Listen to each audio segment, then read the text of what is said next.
3, 2, 1, start. Madam, I rise to support the bill which seeks to include certain tribal communities in the list of scheduled tribes. Some members here have demanded the inclusion of certain tribes from Karnataka in the list of scheduled tribes. My party and myself support that demand. The Honorable Minister has said the statement of objects and reasons that the state government of Jammu and Kashmir had been making demands for a long time for the inclusion of these four tribal communities as mentioned in the bill. But the central government has accepted their demand after a long time. It is not the questions of four tribal communities of Jammu and Kashmir alone. We have many tribal communities in Maharashtra, Madhya Pradesh and Odisha who have not found a place in the list of scheduled tribes even after 65 years of independence. As a result, they have been deprived of various benefits conferred upon them under the Constitution.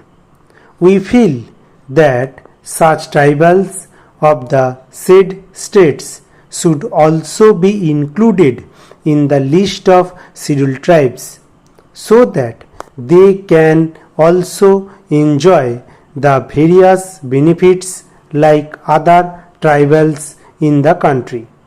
Madam, it is not the question of conferring economic benefits along upon the tribals. We shall have to see that their languages, education and cultures are protected properly. We have noticed that the languages of many tribal communities living in our country have not been developed fully. Their cultures also have not been developed fully. Consequently, the cultures of such tribals are almost on the point of extinction. Naturally, the tribals have become very much concerned with the preservation of their culture. We find serious discontent among the tribals on account of this. The imperialist powers, secessionist forces are taking advantage of this kind of discontent among the tribals. I come from the northeastern region. There are tribals have discontent due to non-preservation of their languages and cultures. The imperialist powers are taking advantage of their discontent and inciting them to secede from India. From such secessionist tendencies among the tribals, the policy of the government of India on tribals is responsible. On the basis of that policy, it has not been possible so far to develop the languages and cultures of the tribals in India. The tribals are unable to enjoy the protection given to them under the Constitution.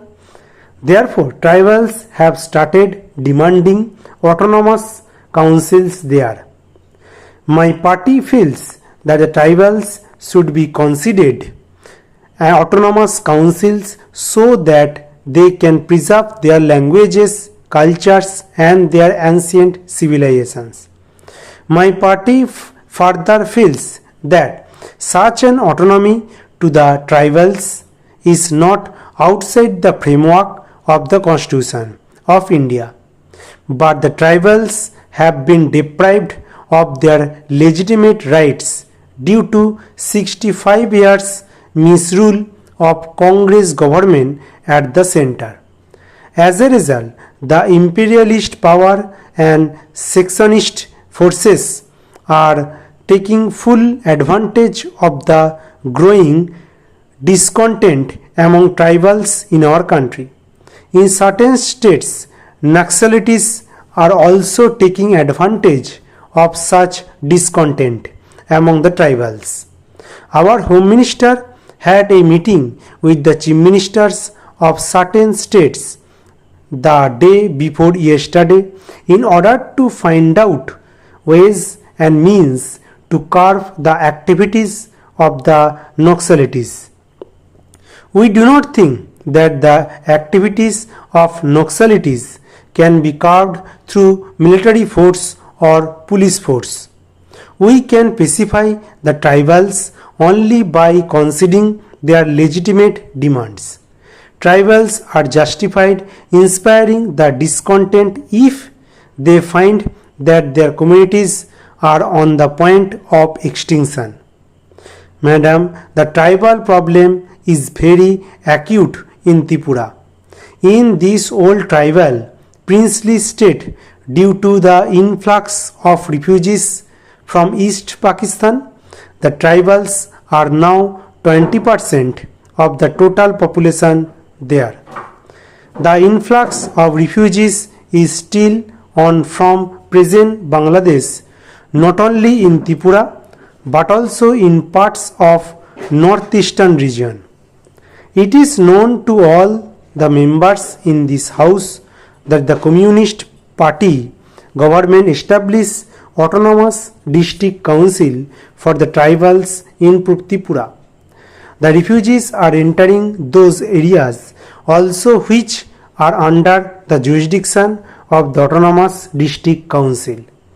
The main object behind the movement of refugees in those areas is to turn the tribals into minorities in their own areas, and such a movement has been possible due to the policy of the present Congress government there. Madam, when we are struggling for the rights of the tribals in Tripura, the Congress party in Tripura and its the then president were opposed to the establishment of autonomous district council in the state. The said president of the Congress party wanted the non-tribals to send him to the Lok Sabha so that he can move an amendment to repeal the 6th and 7th schedules to the constitution. It is our misfortune that we are still following a policy which does not safeguard the interest of the tribals. I demand that inner line permit should be introduced in Tripura. The Tripura Legislative Assembly has accepted this demand by passing a resolution unanimously on this issue. Stop.